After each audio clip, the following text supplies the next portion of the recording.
To start, I just want to talk for a moment about what is it like to be an executor. Most people think it's a high honor. It is a great burden you're going to lay on someone, so choose wisely. We're going to keep hearing that today. Often you find out things too late, things you didn't know, or something has changed. The heirs don't act the same after their parents die. They're all nice and trying to get along. When the parents die, all the hurts, all the wounds, all the weapons come out just like that. Lawyers are never in a hurry. County employees are zombies. And,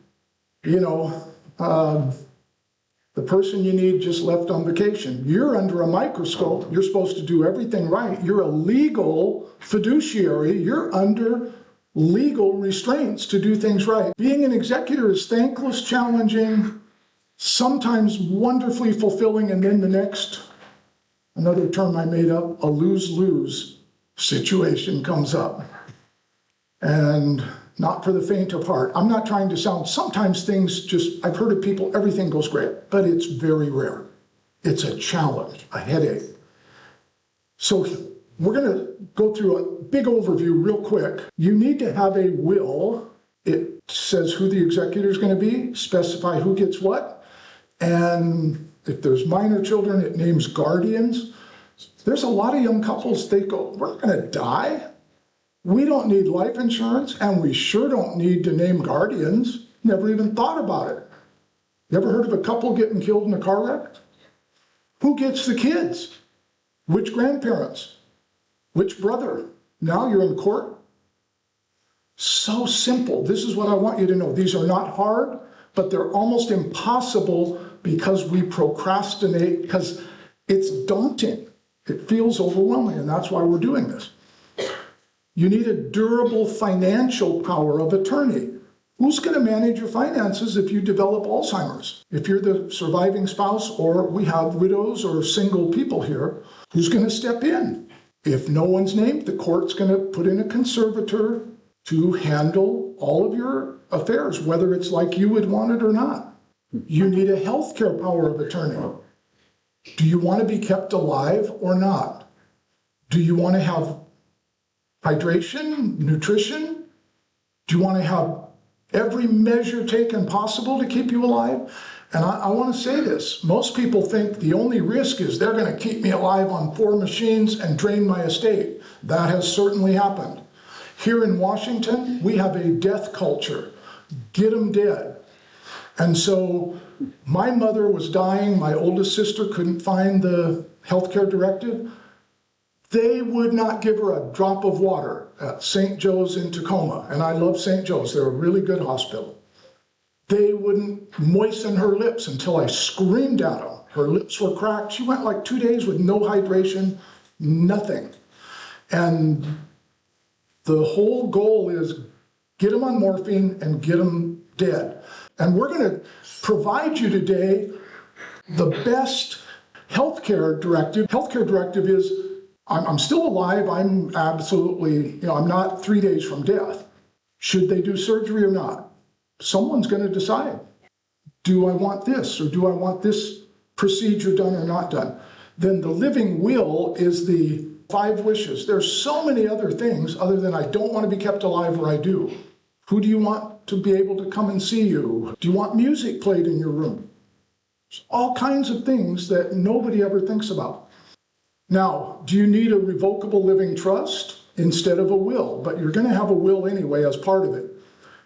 Revocable trusts basically help you avoid most of probate. You're going to have issues. I don't care if you have a will or trust. You've still got a lot of things to do, but it's a lot simpler with a revocable trust.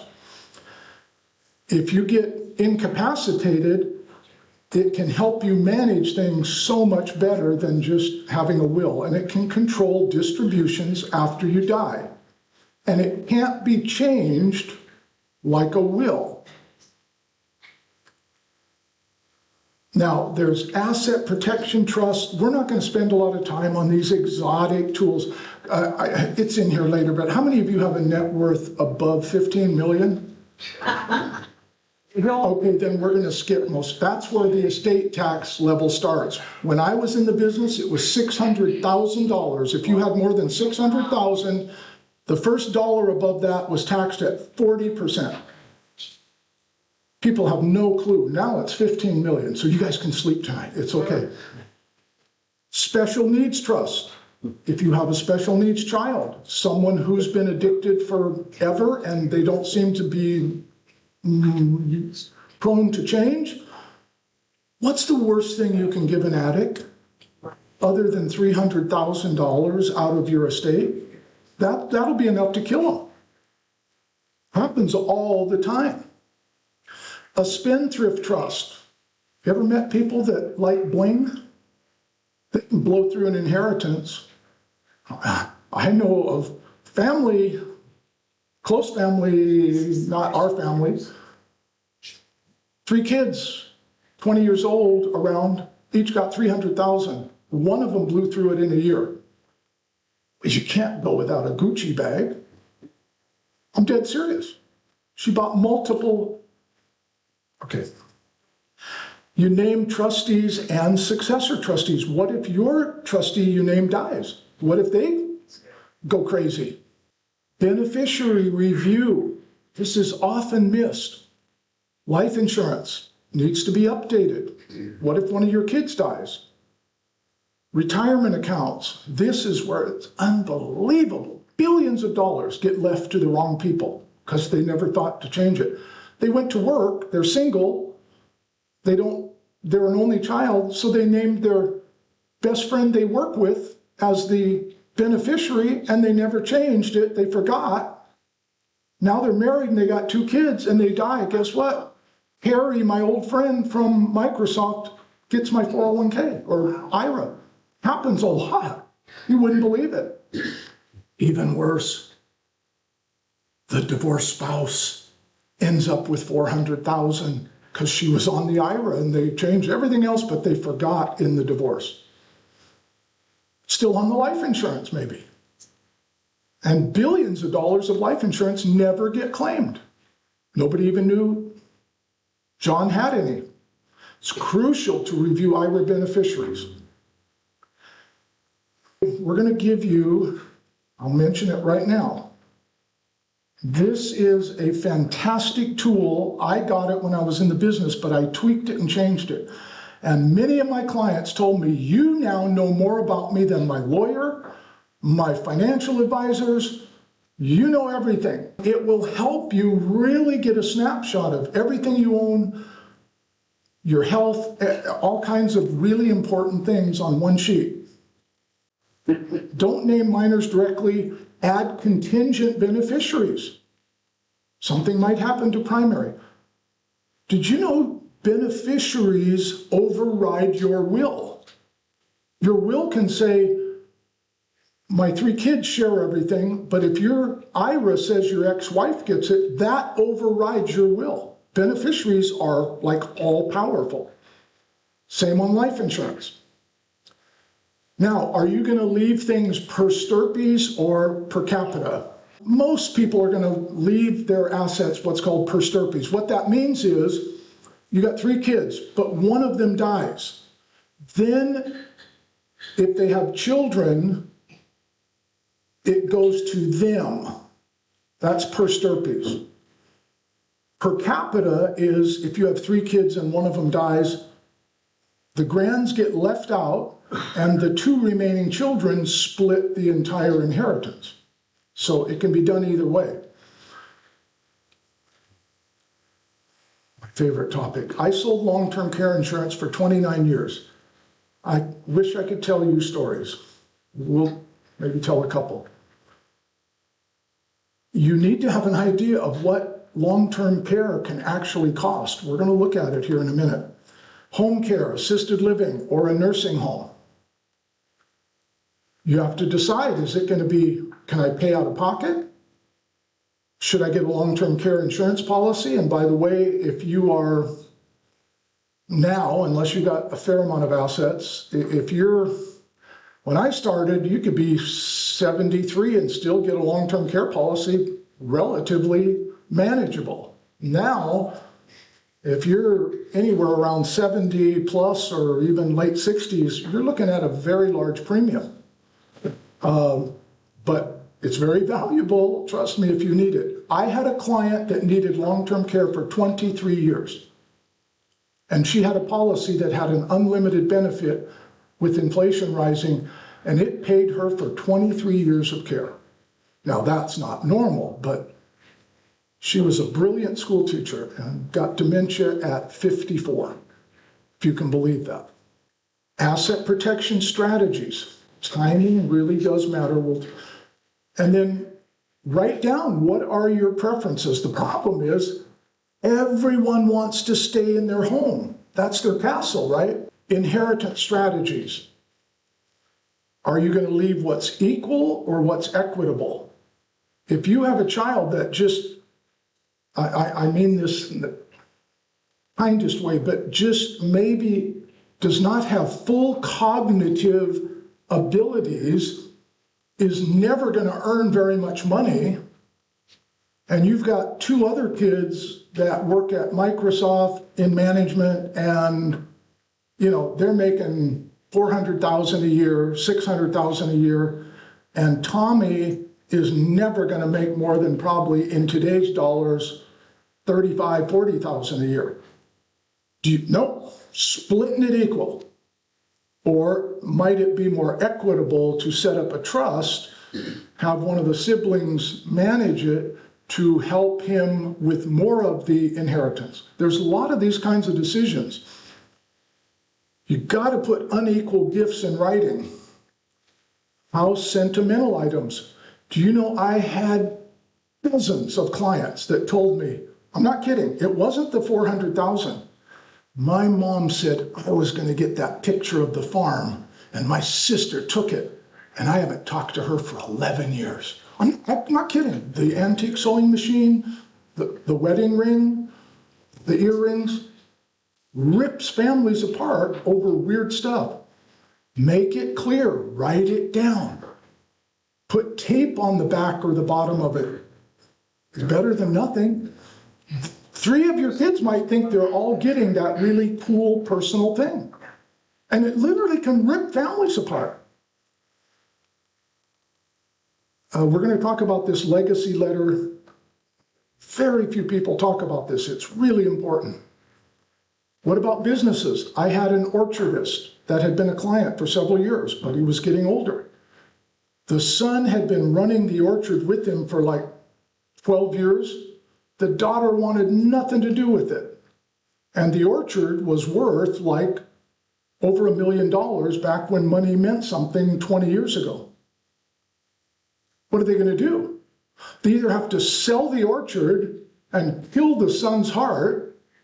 Where are they going to get the money for the daughter? I want my money now. So we set up a life insurance policy, and it was awesome. It paid the daughter, and it let the son run the orchard. So there can be wonderful ways to handle. Businesses are really difficult. 70% of businesses never make the first generational handoff. They get destroyed. Because 2 kids want their money, but the son who's been running it for 17 years doesn't have liquid capital. And so the business dies. There's other reasons they die too. So show me the money versus I want to run the business. Now, very similar but different with second spouses. Tom is 61 and he marries Denise, who's 44.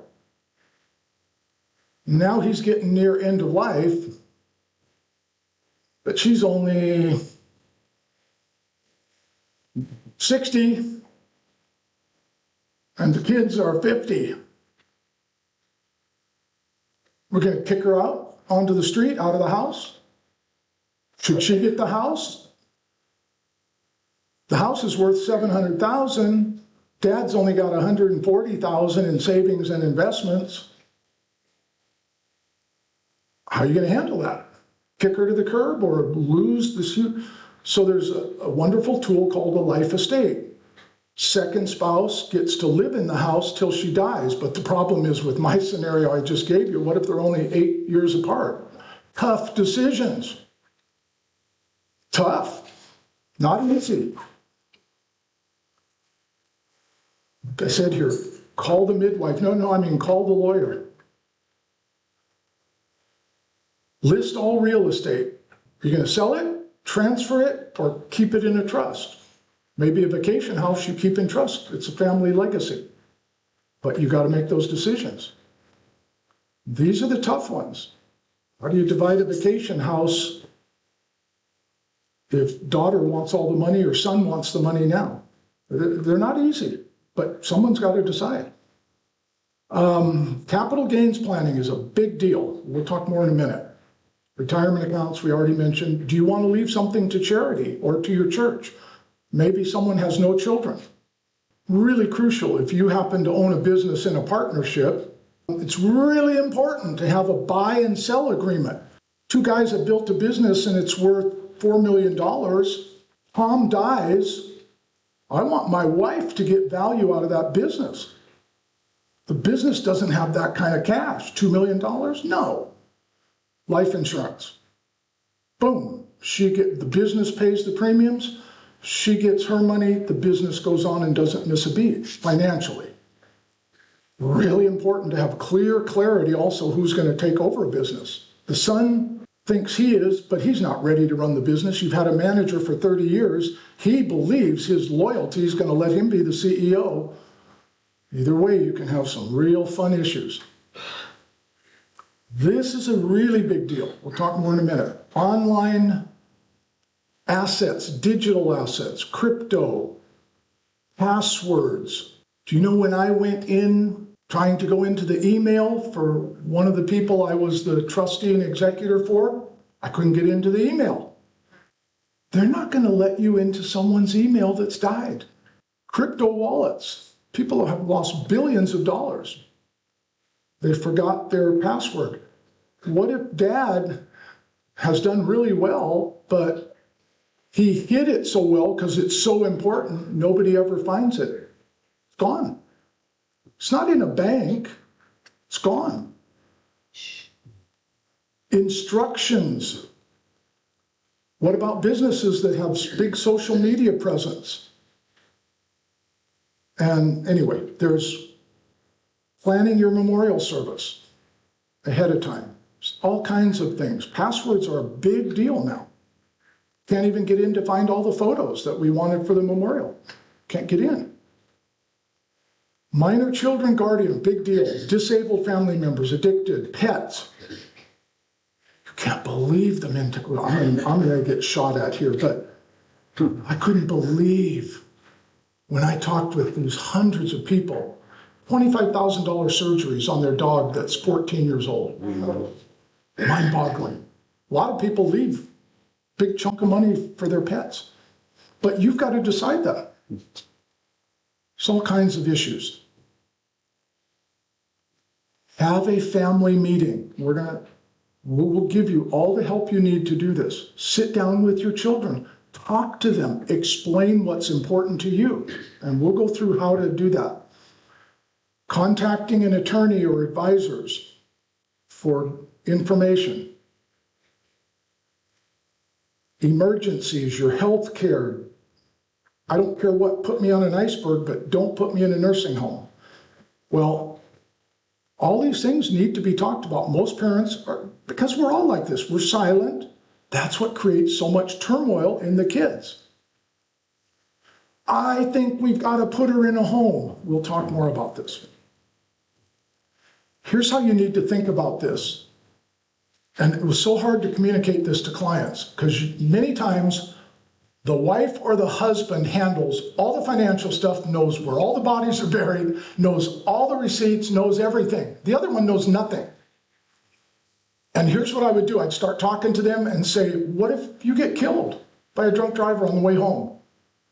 And they'd start talking and he'd say, well, I'd tell her, no, you're dead. Shh.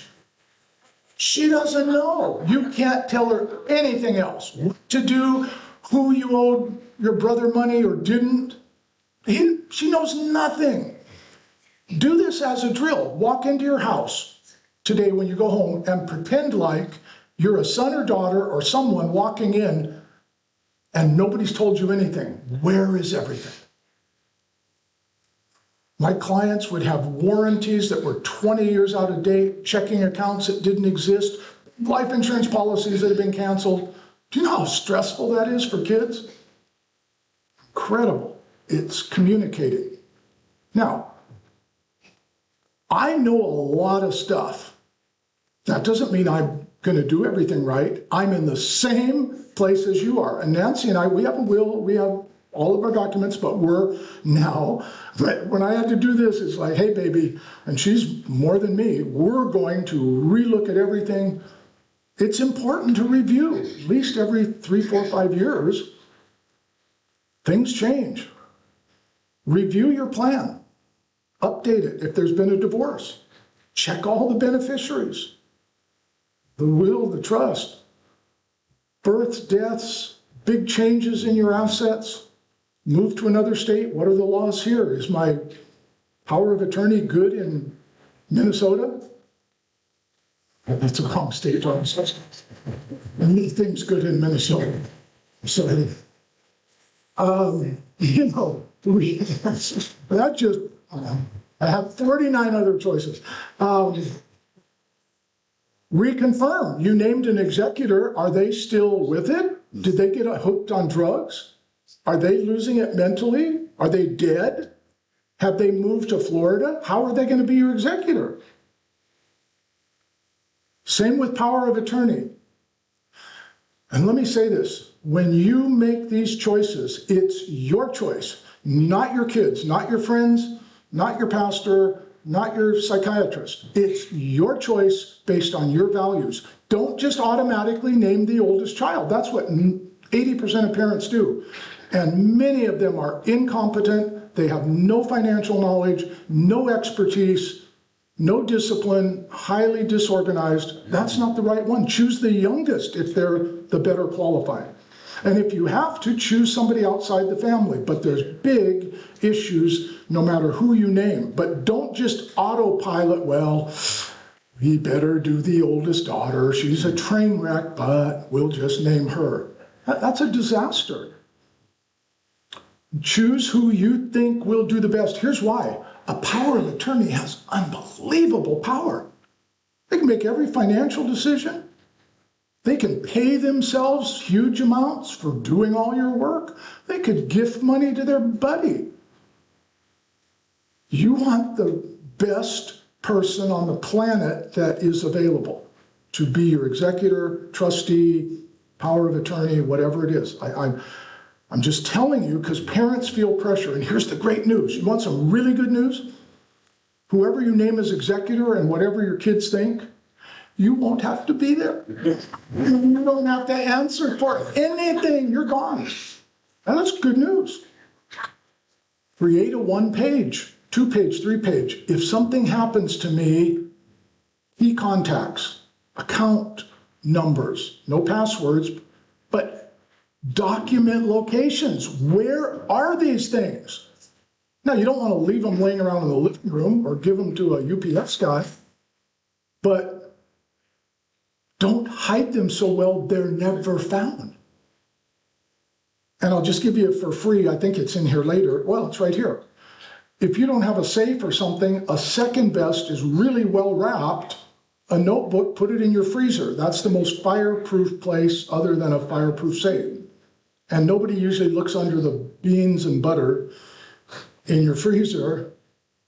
So, but let your kids know, but only the ones that need to know. Only the executor, only the power of attorney agent. Give them passwords, make a notebook. See, they don't have to all be in the same place. They just need one master document that says there's $10,000 hidden in the wall in the pantry. They'll never find it. There's a life insurance policy in that drawer. It just can be one master notebook. As long as they know where that is, then they can go from there. But you got to update it, and it's hard to do it for anyone. I don't care how organized you are. Immediate instructions can save weeks and months of confusion. They're walking in and they don't know anything. That's how you have to look at it. Most families don't plan until something goes wrong. The real story, adult children arguing in the hospital hallway. What in the world are we going to do with mom when she comes home? Well, what's the cost of long-term care? It can't be that bad. These are average for Seattle. Semi-private room, which means you get the privilege of sharing the room with Don, who's out of his mind. Okay? Yes. It's only $12,000 a month to share a room. If you want your own, it's $13,600. These are just averages. It's crazy. Well, what happened? Yes. So 12, 13,000 a month, do the math. That's 140 to 160,000 a year. Loose change laying around. Tacoma's a little less, 10, 12. Now this is real. Nobody thinks it's real because we're all immortal. My dad had dementia 6 years, starting at age 74. Nancy's mom had dementia for 4 years. Her dad was almost blind, Iowa State football player, could do anything, solve anything. He was in an adult family home for 2 or 3 years. Mom was in care. It's real. I never heard my dad say a swear word until one night in the middle of the night, he would wander, and I got up out of my mind exhausted after 3 days or so of care. And it was dark, and I saw him in the hallway, and I said, "Hey, Daddy, I mean, you dirty SOB." And I started laughing. I'd never heard my dad swear in his life. It was so shocking, it was hilarious. But it's real. And families, we had young kids. They were freaked out. Grandpa's coming into our room at night. You can't sleep, you can't be awake.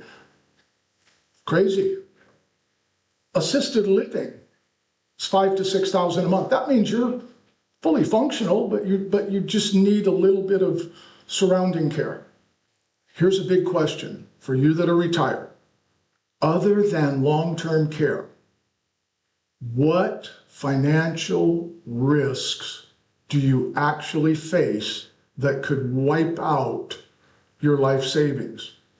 And I'll give you the answer. None, basically.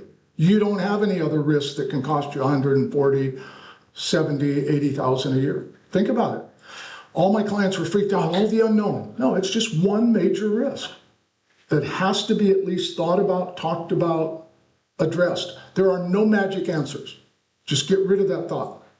There is no government help until you spend all of your assets down to $2,500 if you're single. And married, it's only a little more. I don't know what it is now. I've lost track because I've been out of the business so long. You have to spend everything until you're Medicaid broke. And I'm not trying to be dramatic. I'm just saying that's the only other huge risk right now is hyperinflation. We'll talk about that in a minute or later. Mom has a stroke. She's got no power of attorney. You got no power to act on her behalf. Who are you? Bills pile up, care decisions, kids are arguing. How are we going to pay for it? She needs to stay home. Let me tell you the million-dollar question. Who's going to stay with mom out of the 3 kids? We've all got careers.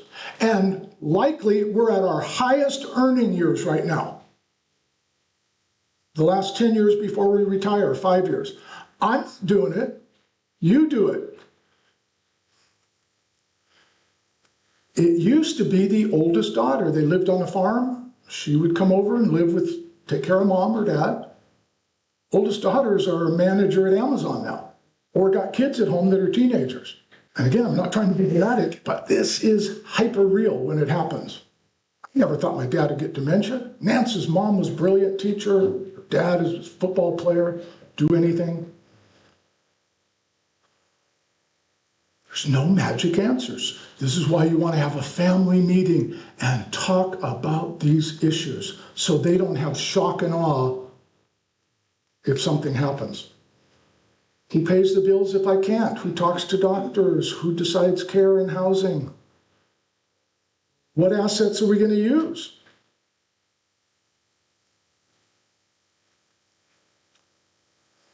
Can the spouse stay home? Do you know what's true? In many cases, the caregiver dies before the person getting care because it's so stressful providing care 24/7. Even if it's only 6 months or a year. My mom did it for 6 years. Although, we tried to help, and we don't want to waste all our money on inheritance, all gutted out. They have no idea what they're stepping into. Libby, would you have any? Ray had a stroke. Libby's had to be caregiving for, it's stressful, is it? It can be. I know, but you're amazing, but most people aren't super woman. But it's stressful, no matter what. Ray's amazing, but he had a stroke. Strokes don't send advance warning. Did you know that? They don't send a card saying in 4 months you're going to have a stroke. It happens, and then it's on. Okay.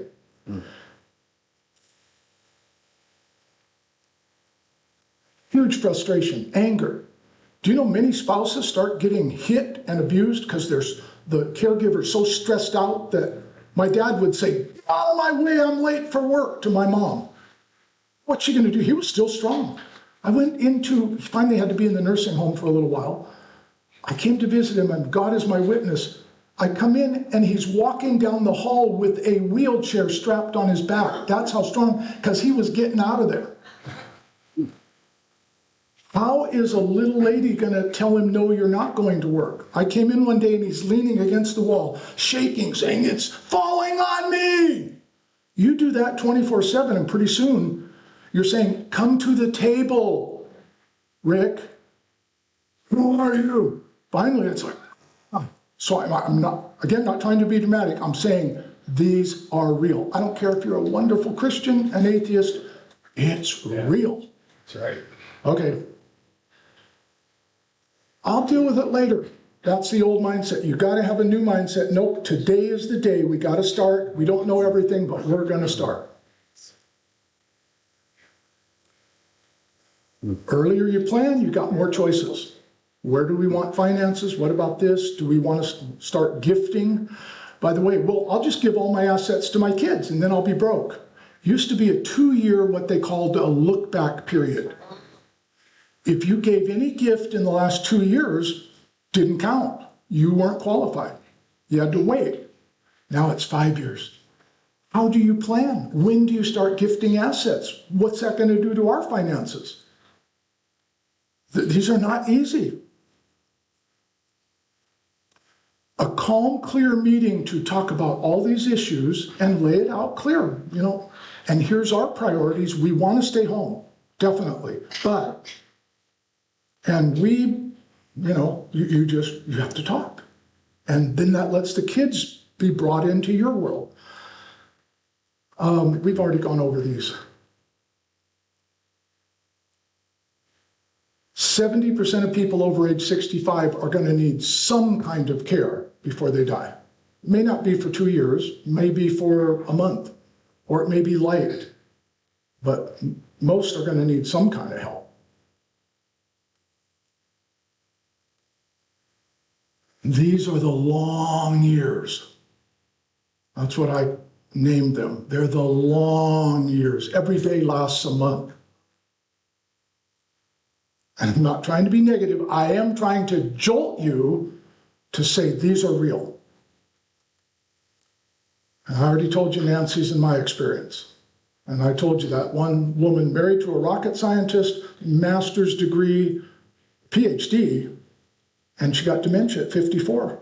I lost track of them because they were a rare client up in Kirkland. Most of my work was all down here. And I lost track. And he never called me. And one day I called him and said, oh yeah, she just died.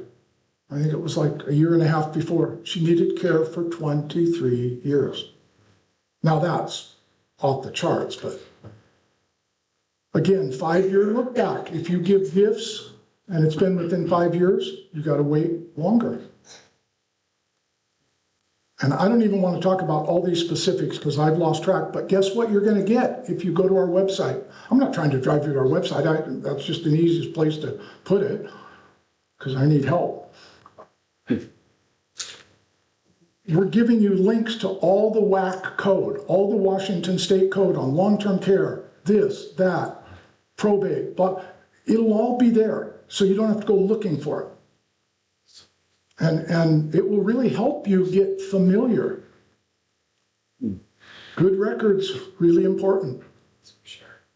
I've told our church this multiple times. I'm ADHD, diagnosed. I like paperwork, I like people, I like excitement, but whatever our weaknesses or strengths, oh, I don't care about all this stuff. Well, you should. It's hard to be calm when you're in a crisis.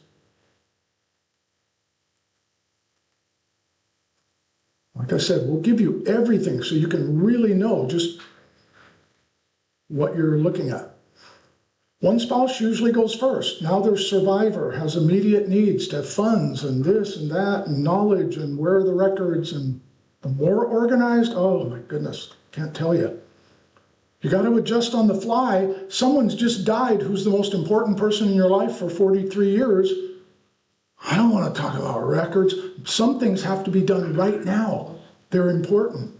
Social Security, stop this, that, contact, blah, blah, blah. Everybody's going to want to advise you, but you've still got to make the final decision. That's why these pre-discussions can be magical. Fair doesn't always mean equal, like we talked about. Kids with different needs or a grandchild that you just think is amazing and you want to leave them 20 grand. That's your choice, not your kids. Well, it's not fair. Tell someone who cares. I earned this, not you. It's your money. It's no one else's. And nobody cares about your money like you do. No advisor, no stockbroker, no nothing, no lawyer. Nobody cares like you do. Explaining why you may be planning to do something can reduce the hurt, so they understand why. Relationships are more important than money. They'll go on for years after we're gone. What if scenarios? Talk about it. What if this happened? What if that? What would you do? Let's pretend like it happened. What are you going to do? Gives time to, oh, wow, I never thought about that. Here's a great way to set up a family meeting. You send an email out, and we'll give you what to say. And send an email inviting them to an in-person family meeting on Saturday morning, whenever. And you explain, we're going to talk about some important things, blah, blah, blah. Well, during the meeting, you focus on intentions, not just numbers. We have 318,000. They don't need to know how much you have. A lot of parents, I'm not talking, they don't need. That's World War II think. Don't go there. That's how our parents thought. You don't tell them anything. Oh, great. You just talk about the big picture and important things and specifics and long-term care and the future and documents and bring them into your world. And then after, send out an email that summarizes all the things we kind of talked about. And man, you'll have kids that are better prepared than 99% of kids in the US or around the world. Ask them for understanding. This is our life, our money, our future, our sickness, our needs. No, you just calm. It's real. You're not asking them for permission. You're just telling them things and talking about it. You're not asking them to solve your problem. You're just letting them in on it. You're going to give them your core values and what you want as legacy outcomes.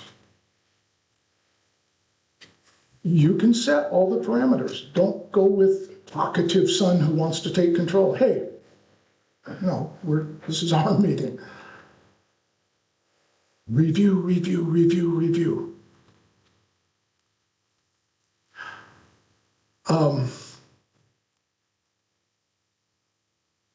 I'm telling you, this is a topic. Your whole estate planning, your retirement, your finances, it's worth studying.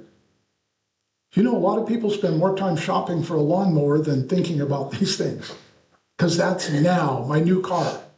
But these are big things. Why is it so hard? Because nothing about these things is easy or fun, but it can be pretty engaging, can be kind of cool to just engage it. It's exhilarating. Change your mindset. It's okay. We're all in the same boat. Knowledge isn't power. Knowledge acted on is power. And it's so easy to procrastinate about these things. It's like starting a diet. I'm so out of shape. I don't know where, I'm not good with money. Who cares? You're you, and you, or just you, start. This is kind of important. Do your research. If you're going to meet with an attorney about these things, do a lot of research, get some knowledge, and then get some organized questions. Why? Because he's $250 or $350 an hour. And this is worth coming this morning. Ask for a plan that's adaptable. Be ready to ask very specific bullet points. Stay right on task. Do you know attorneys like to, hi, Jamie. Hey, it's great to see you. Tell me about yourself. Tell me about your mom. What's her maiden name? Is bedwetting still a problem? You know, and then it's all relaxed. And what? An hour and a half? That's $500. I did that once. He was so nice, I walked away going, man, that guy's cool. And it was about $500, back when money meant something. Avoid chit-chat. Just go in there. It's business. It's on. Don't ask all kinds of, where did you study law? You don't care. You want to figure out your problem. Their clock's ticking. Do I need a trust? When should I plan for long-term care? Should I tell my kids? Final takeaways. Early planning gives you control. Silence brings conflict. It's a gift to your family. Should you look at long-term care insurance? So should you have a will or a trust? Here's the biggest difference. If you don't own a home and you have very little assets, a will is fine. But if you own a home, but especially if you have rentals, other property, a trust is really, really valuable. Dealing with property is the hardest thing usually in an estate. A living trust does allow you to avoid most of the probate process. You can start acting immediately, the trustee. An executor is bound by a number of things. Did you know you have to go, and most people are going to have to go to an attorney, and you have to put out notices in public places where people will be able to see, and it says, hey, are there any creditors out there that Jamie Hansen owed money to? That takes a minimum of 4 months right there. Has to be 4-month wait. So there's all kinds of stuff, and you got to go to the court, and then you got to do this, and you got to be named. It's just stuff. A living trust has very real benefits, but there is a difference in cost. A will probably, if you go to an attorney, probably I used to be like 300, 600, 800, 500, 700, whatever, somewhere in there. Trust probably 3,500, 4,000, 5,000. So part of it is, do I love me or my kids more? A trust will cost you a bit more, but in the long run, it will save a lot of headache and a lot of time if you have property and different assets, just some savings and this and that and the other.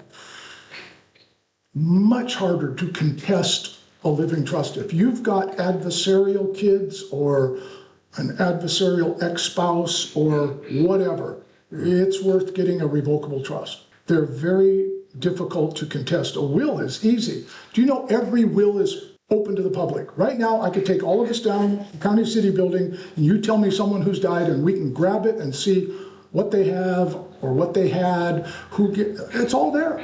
Well, that makes it a lot easier to contest. And here's the sad part. I can contest anybody's will, and they have to pay a lawyer to defend against me, and if it's ruled against me, nothing happens to me. Oh, I thought he owed me money. Oh. So you're responsible to defend. Things change during life. A trust is much stronger and it becomes irrevocable at death. Remember that story I read about Ben and Barb over in Spokane? That would not have happened with a trust because it's irrevocable, unless she lied and said there's no documents and then she created a fake will. I mean, if someone's determined, you know how that goes, but much safer. And it can really help with transferring assets. You can start right away. No court supervision, very little. Usual probates are 6 to 18 months, and sometimes much longer. Simple will, no children. Children pretty much get along, not a lot. Or even if you just have one house and whatever, but I'm just trying to, there's this big, what's a living trust? It's just like a will, but it works better, easier, faster, safer. There's a list. It definitely has benefits. It'll definitely probably cost you $3,000 more, maybe, or $4,000, something like that. Trusts don't do everything. They're not magic. They're still going to have well, we don't need to go through all this. States differ. A lot of states used to, if you can believe this, many states had a set percentage that if you had $1 million estate, it was 5% probate costs, period. Set. It's 50 grand. Washington and many other states, I think 30, say reasonable costs for attorneys, maybe paying the executor, whatever, but it's reasonable. And so, well, how much? Reasonable. Now, we mentioned this is a big deal. If you have a revocable trust, do not make your revocable trust the beneficiary on your IRA, 401k, life insurance. It will make a mess. And I've lived through it. No, we won't let you pay out these IRA dollars to these 5 nonprofit ministry groups. No, she named her trust. I know, but if we take this $80,000 and put it into an estate checking account that I have to set up, it's instantly going to be taxed. These charitable ministry groups are going to lose $10,000, $12,000, $13,000 unnecessarily. I've tried everything. Nothing worked. They won't. No. BECU. No. This brokerage. No. Charles Schwab said, sure, we'll just let you make distributions. Boom, done. The others won't. Taxable for no purpose. So that's a big deal. Don't name your trust as a beneficiary for qualified accounts, IRAs, 401ks, whatever.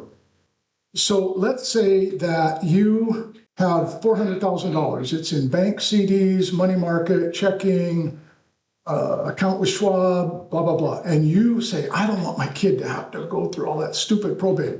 And you put them on all of those accounts. Let me tell you what can happen. On all of those, whatever gain happens, they're going to pay capital gains tax on that because they get your original amount when you put them on there. But even far more dangerous, do you know there's kids out there that aren't paying their taxes and they've gotten into huge problems? The minute you put your child on your account, they are a 50% owner of that account. Tax lien. Your money's gone. Lawsuit. They're a great kid, but they got in a wreck and they got sued. What's the first thing a lawyer does? Vacuum sweeper. Every place your kid's name is on anything. And now half of your assets are up for grabs in that lawsuit. Or your kid starts doing drugs and their name's on the account and they go down and say, hey, I need $4,000. Mom said it's fine. Boom. You're giving them half of whatever that is. It's a big deal. Annuities, a lot of people have questions. I sold annuities for 29 years. I wish I could talk more about them. Annuities are great. They're very safe. They pass through probate, without probate, because it's a beneficiary named on an annuity, just because they're from a life insurance company. If you transfer them, you might, if you don't do it right, you could forfeit that tax deferred. Annuities are just like an IRA, except they're not an IRA, but they grow tax deferred. Here's the challenge now with annuities. They don't earn very much. They may earn 3 or 4% a year. Even if you have an index annuity that's tied to the market, they have many loads and costs. So if you want super safe, they're great, and they grow tax deferred. And I sold millions and millions of dollars of annuities. But how much did you pay for lunch 10 years ago? $6, right? And I have to talk to you about inflation just for a minute. Inflation is an invisible thief that is so powerful. It's like if you had $100,000 in a safe. Now this is real, but it's not visible. And every January 1st, a thief who had a key of yours broke into your house, he knew the combination, he opened it up, and he took out $8,000 and then closed the safe. And you know you've got 100 grand in there. You don't need it, so you're never checking it. Next January 1st, comes in, opens the safe, takes out 6,000, because that's how much 6% inflation. And with our country lately, Bidenomics, COVID,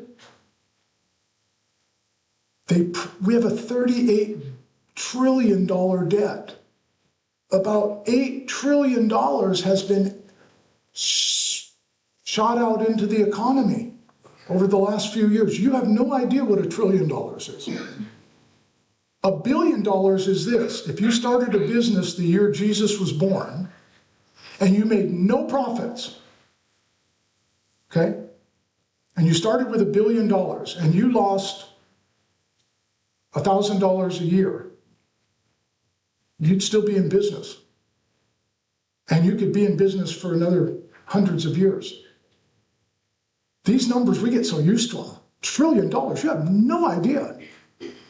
So when you print money, it automatically creates inflation. Why? You've now got trillions of dollars that have gone out into the economy, and they're in businesses and here and lending for houses. You've got to do something, and it causes inflation. It's automatic. And so I'm going to talk about this at the end. I hope you'll stay. What do you do to invest now? If you're still thinking, hey, I'm earning 4%. No, you're not. You're losing probably 4 or 5% a year of your money. If you've got $500,000 at 4%, you're losing probably $18,000, $20,000 a year. Real, actual. Go down and buy a car. My son sells cars. Trucks are $100,000. $100,000 for a truck.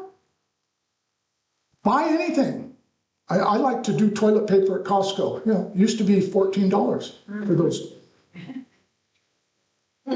Now they're like 21, 22. I'd invest in toilet paper. You're going to make 10% a year. I'm dead serious. Nancy and I have a storage business. You can talk to us afterwards. Okay. Does that make sense? You can't earn 2% now without losing a lot of money. It's not World War II. Now, if you've got CDs, money market accounts, checking accounts, oh, they're all going to go through probate. No, they don't have to. All you have to do is go to your bank, tell them, please change on my account, make it a POD, which is paid on death. All you have to do is ask them to change whatever you have at the bank to POD. And then your child can walk in, you name the kid or kids, and take the money. No probate. Instant. On your brokerage accounts,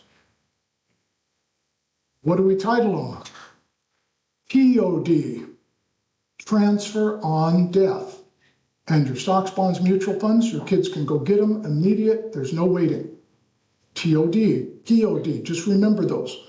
You don't have to put your kids on your account and risk all these things that Kevin O'Leary was talking about. And I would talk to clients, and sometimes it was so hard. It's like, well, I feel safer with them on there. Oh my goodness. POD, POD, done. Life insurance for those that are younger here, some adult kids or younger. I'm just telling you this now, in love. If you're married and you've got kids and you don't have life insurance, you're an idiot, you're selfish, and someone needs to slap you. Because you can get a lot of life insurance for $30 a month. That's about 3 or 4 cups at Starbucks. There's no excuse. And my first death benefit was about a month after I started life insurance. It wasn't even real. I did it because we were in Bozeman and couldn't get a job, couldn't earn money, $4 an hour, minimum wage. Okay, I'm gonna try life insurance. Perfect health, Olympic athlete, cross-country skiing and shoot the rifle. Perfect health, beautiful, young Christian man, wife, brand new baby. I wrote that policy on Thursday night. On Saturday morning, he's pulling off the freeway. A young college guy from Montana State fell asleep, pushing his foot down on the accelerator, rear-ended him. He didn't have a seatbelt on, thrown out of the car, got killed instantly. I brought his wife $100,000 in 1981. Do you know how much that is now? That's about $300,000 or $400,000. Every other person that showed up was wanting money from her. Funeral, casket, this, that, blah, blah. I gave her that money. It instantly corrected my, oh my goodness. So unless you don't have good enough health to get it, and you're here if you don't have it, get it tomorrow. You owe it to your family. You can't make enough money when you're 31 years old and got 2 kids. It's cheap. It's a priority. Would you like me to tell you how I really think about this?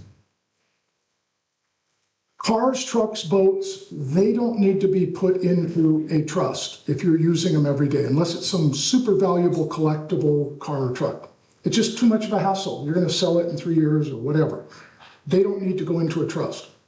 Mineral rights, if you happen, I have clients that have them. You don't have to put those in.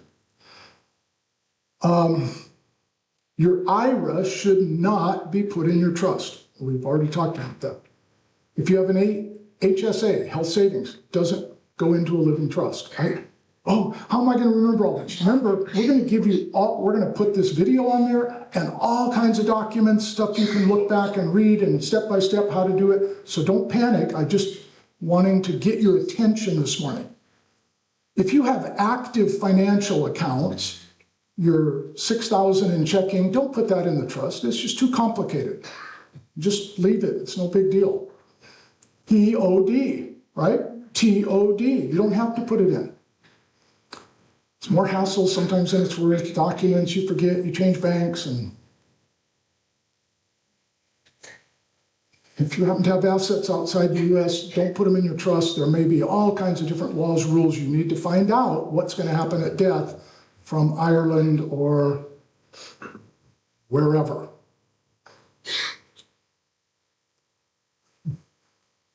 Okay. Special needs children, really difficult. Maybe no one here has, but if you've got a special needs kid that may outlive you by 20 years, what are they going to do? You really need to set up a trust that can be under the supervision of someone else, and here's why. If you leave them $300,000, they will instantly lose any government benefits they're getting. If you put it in a special needs trust, it can be doled out by someone you trust, and they can still retain benefits. Now, if your conscience doesn't like that, that's fine, but you need to be aware of that. It is really challenging. I have to talk to you about trustees. One of the hardest things, here's why. Who do you name as a trustee? If it's an individual, they can die. they can go crazy. They can start doing drugs. They might have a hidden gambling addiction you know nothing about. So to choose an individual, a sibling, an uncle, whoever that you trust, they're much better if they can stay alive, and that's why you need to name successor trustees for any of these things, someone that can step in. And you need to put language in your power of attorney that has some ways to remove a trustee. A lot have no language. You have to have language that says, can they gift or can they not? Same with your trust and everything else. Can they pay themselves how much? 50 grand a year? Or nothing? Or, you know. If you name, I had many clients that named banks, trust departments as the trustee. Horrible, almost without exception. They act on their behalf. They control where the money's invested. Guess where a lot of it got invested? With them, with their equity department, or earning nothing.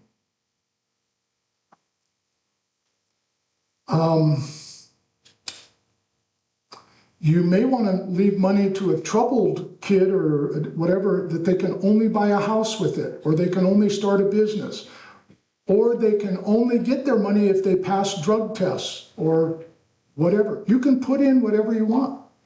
You control it. These are not easy decisions. But trustees are a big deal. I've seen accountants get named many times, abuse it to death. Or banks. So it's hard. They're going to stay around. They'll be there if they don't die. But over here, the benefit is they could die, they could go crazy. So it's a trade-off. And the banks charge big fees and other people charge fees if they're professional.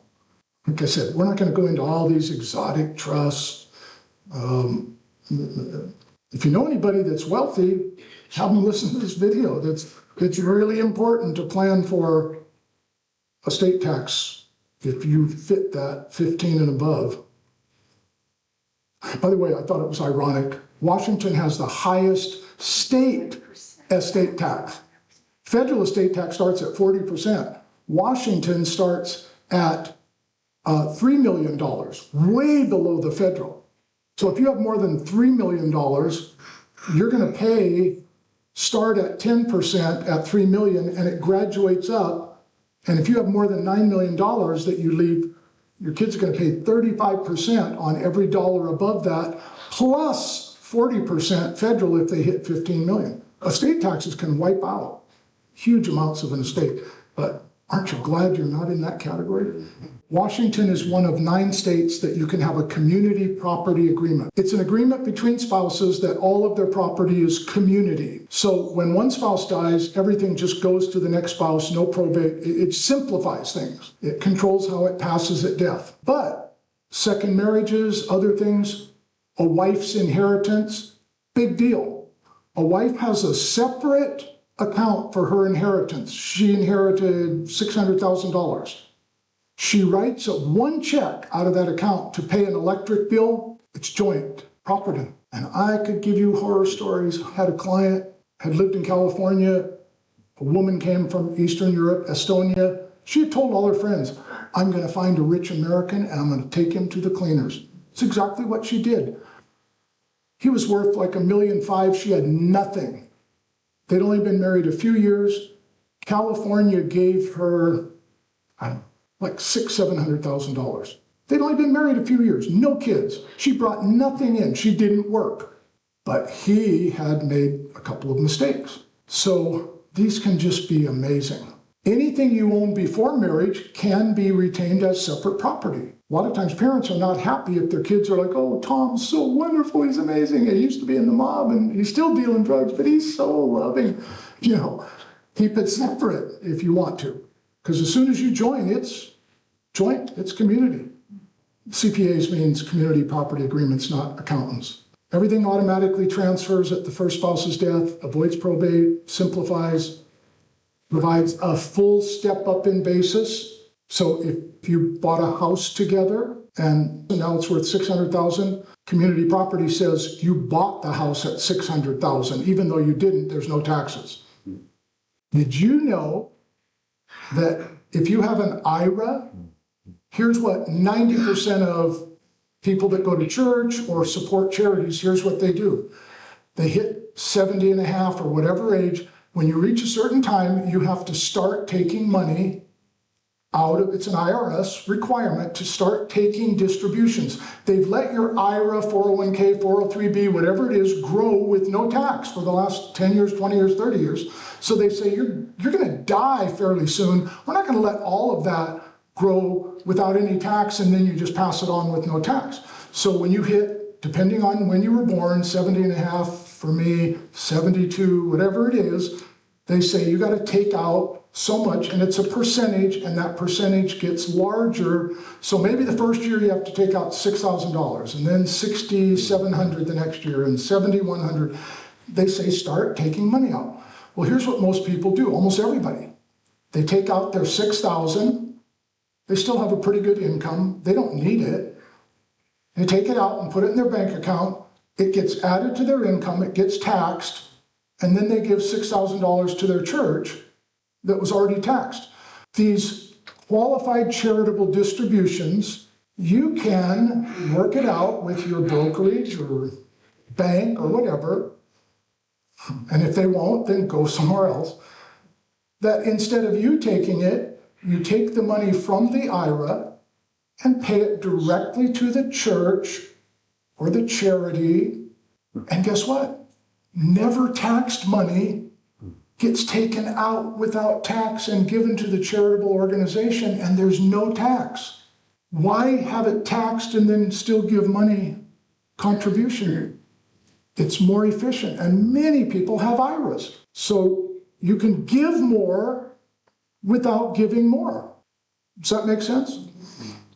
So we're not going to spend hardly any time. It's a direct transfer of funds. Has to be a 501c3. If it's not, they won't allow it. It's your required minimum RMD, your required distribution. It's excluded from taxable income. Doesn't add $6,000 to your income. And here's what's really troublesome.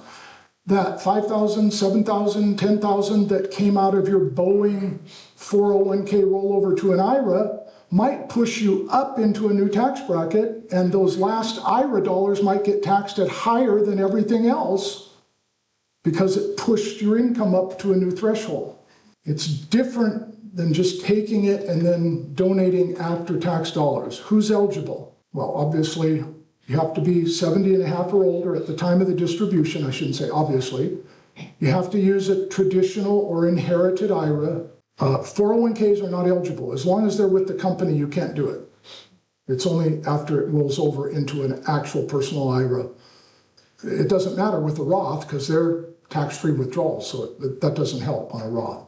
Up to $100,000 a year. Don't you wish you had an IRA that large? Married couples can each withdraw from their own IRAs and do the same thing. The limit applies to the total. Eligible charities, 501c3, must be tax deductible. Private foundations are not. You just have to do it right. You got to talk to them. Don't just say I'm writing a check and I say it is. You've got to do it right. There's some, you've got to get in sync with the financial organization. I know Schwab lets you actually have your own checking account. They're created for QCDs. It's awesome. One other thing, just while we're at it. There are women who have never married. They've done well financially. There's guys that never married, or they're widowers or whatever, and no children, no real, maybe you were an only child, whatever it is, you really may want to consider leaving a charitable donation, whether it's a church or this charity. I'll tell you what broke my heart. Oh, I get in trouble again. I had people leave like $700,000 to the, what is it, the AAACPA, the animal, and they have huge salaries.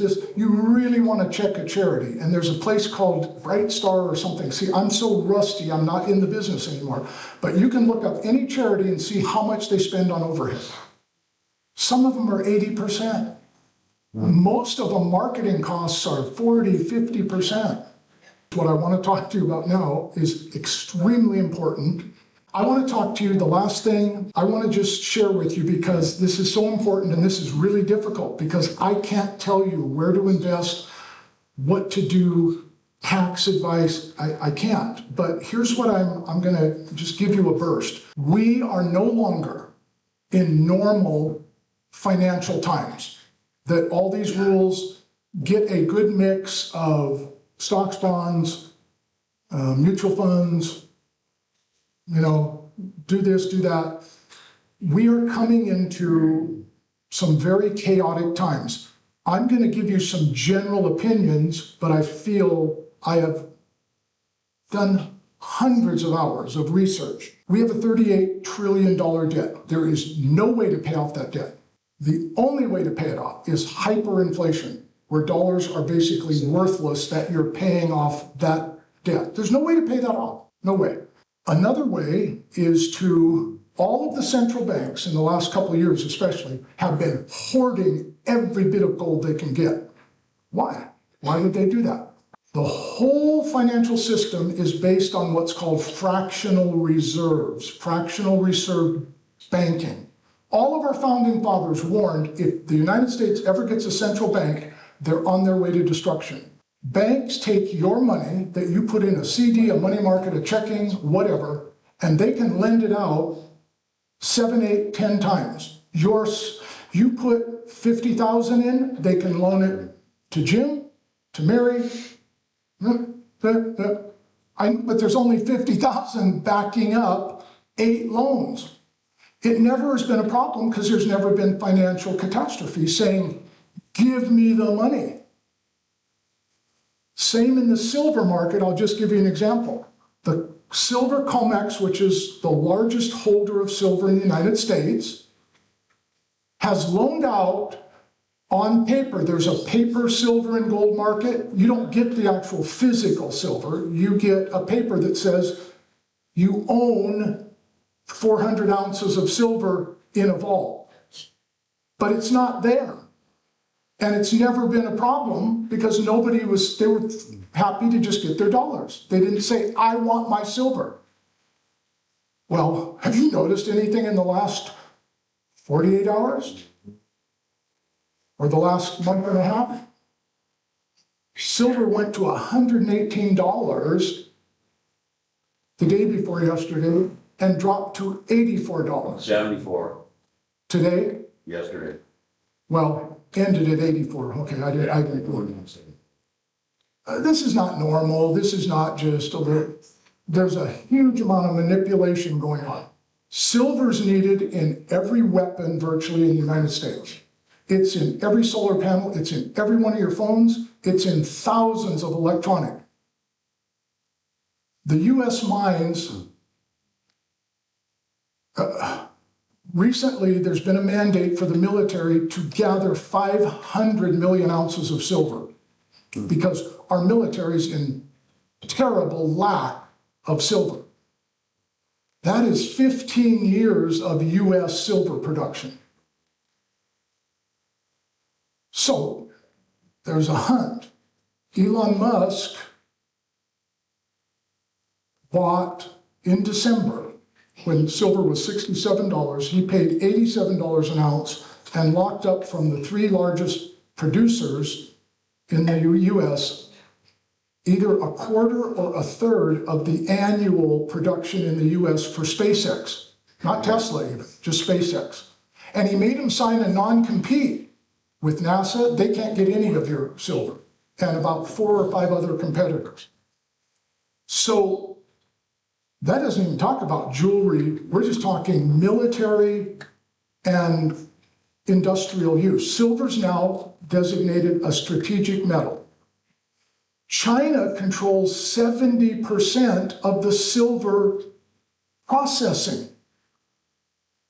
They don't have 70% of the silver, they do 70%. They also control massive amounts of rare earth. Why did we go into Venezuela? Why is Greenland a big deal? It's not just, well, airplanes, it's strategic metals. And it is a little ominous. I own silver, I'm sure many of you do. It's already been designated a strategic metal.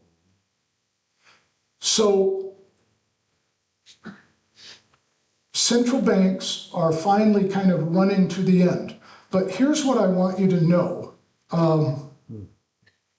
And I think I didn't bring it with me. I had some notes. I'm just going to talk out of my heart for just a minute. I'm not talking 10 years from now. I'm talking very soon that the head of Claude, which is one of the 7 top AI companies in the US, the CEO said, no CEOs are talking about this. I feel obligated. He said, I believe within the next, he said, 2 to 3 years, we're going to see a 20% unemployment rate because of AI. Do you have any clue what that means? I'm not saying he's right. I'm saying this is what he said on the record public. That's not something you can really fathom. Do you know how much AI data centers are using in electricity? You can't fathom it. They're using Zuckerberg with Facebook, Google, they're building 2,000-acre data centers for AI that use like the same electricity that New Hampshire does. I mean, and water, unbelievable. So there's also quantum computing, uses 100 to 1,000 times less. Zuckerberg and the boys, they're trying to get permission for nuclear power plants to run AI. So with AI and robotics, I mean, it's worth watching a little bit on YouTube. They've now created an eye for robots that needs no electricity, no battery, it works off solar, and in some applications it can see better than the human eye in fine detail.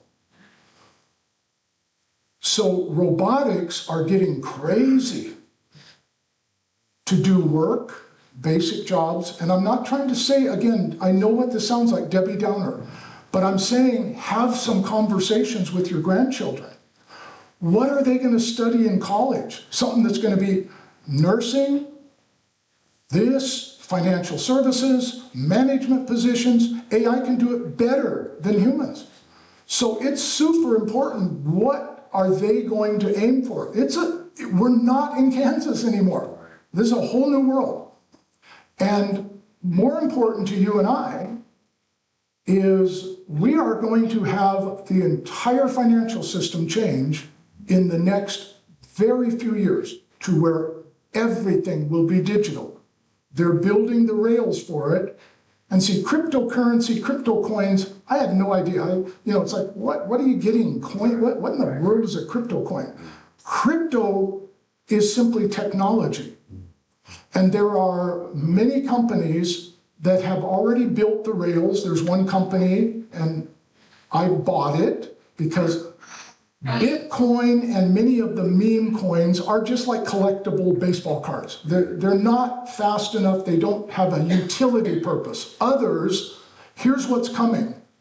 Right now, you send a wire transfer, and if you're a huge company that sent $20 million in a wire transfer, it may sit there for 3 or 4 or 5 days waiting to clear, and it might be in another currency with a big dip, and you've lost hundreds of thousands of dollars. What's coming, not in 10 years, in, I believe, 2-3 years, you go to get your hair done or send $100 million, the technology right now, infant stage, one company has technology internationally, can handle 1,500 transactions in 1 second. That's 1,500 wire transfers that don't have to be wire transfers that cost pennies instead of $75. Did you know when you send a wire transfer, you're not guaranteed that day or the next? It could be up to 2 weeks. I've talked to my bank. Everything's going to change. And it's going to be astonishingly wonderful. And it's going to be the worst thing that ever happened in the world because there will be no privacy. Your account will be able to be closed at any time if you bought too much meat this month, you used too much electricity, you donated money to a church that's on a watch list because they're not with the program that we're trying to establish. In other words, all privacy, all freedom of, hey, Jocelyn, can I buy your car for $200 cash? There's no cash. That's gone. It's all digital. And if you think I'm exaggerating, in China right now, just if you had someone on your Facebook page that's not a person liked by the regime, you can't leave China. You can't get a plane ticket. You can't get a train ticket. You can't do this or that. So here's all I can tell you. We are not in Kansas anymore. And so I think it's very important to start trying to learn. Should you own metals? I'm just encouraging you to try to own things that can't be printed. Paper fiat currency can be printed to death. You can't print silver, gold, property. You can't print toilet paper. You can't print food or a generator. In other words, there are certain things that before I believe we have superinflation, and I can't prove these things. I'm giving you an opinion now, okay? I think it's very important to step back and start trying to learn, and you may not be able to buy $500,000 worth of this or that.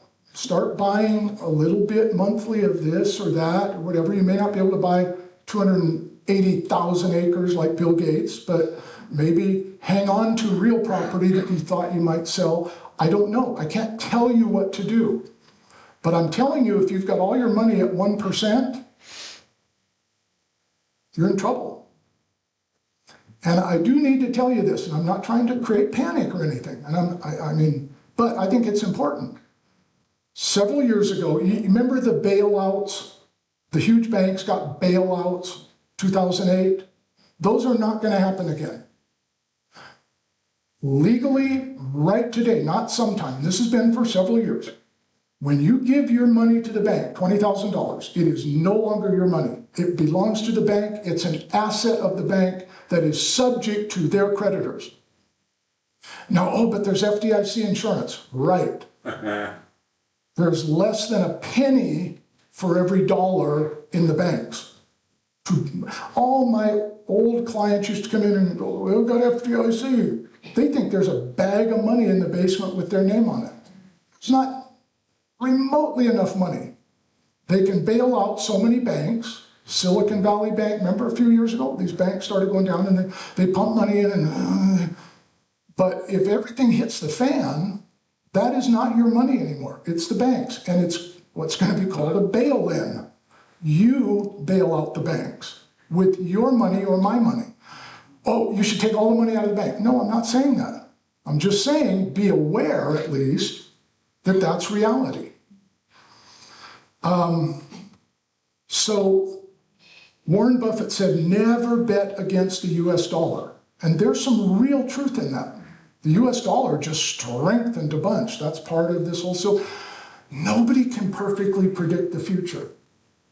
I do believe that silver and gold are going to go way back up. That's my opinion. I don't know that. What happened yesterday was shock and awe. I was shocked and awe. I would not be surprised if silver goes to $200. I don't know that. Don't say, well, Jamie said, he's a pastor. Pastors don't know everything. Do you know that? Don't expect your pastor to know how to fix your car. Okay, so all I'm saying is this. Get your documents. Do whatever you can. Talk to your family. Versify. Maybe step back and say, maybe I need to do a few things differently than I've been doing. Maybe I need to spend a little more time with my little bit or fair amount of life savings. I need to treat it seriously, at least. Try to do the best I can.